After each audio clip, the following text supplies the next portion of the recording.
इधर मांस को रंधने के लिए हड़ियों में रखा, तब तक तक्षक फिर पहुंच गया। क्या कर रहे हो इन हड़ियों में? क्या बोल रहा है भाई? हाँ, इस हड़ियों में हमने गुरु जी को काट के बांधे। अरे धत तुम्हारी भला हो। क्यों? जहाँ तक तब तो घोर कलेब है। नहीं, बात का है, बात तो बताओ तुम। बात क्या है? हाँ। एक बात बताओ, आज दिन तक काऊ ने गुरु को काट के हड़ियों में रह लेकर मौत खाओ?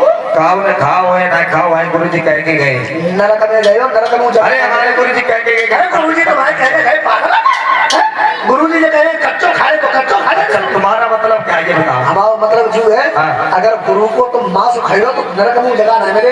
जो उठाओ सोने दी फेंको, सब फेंको। चलो भैया भाई, और का चेलन ने फेंक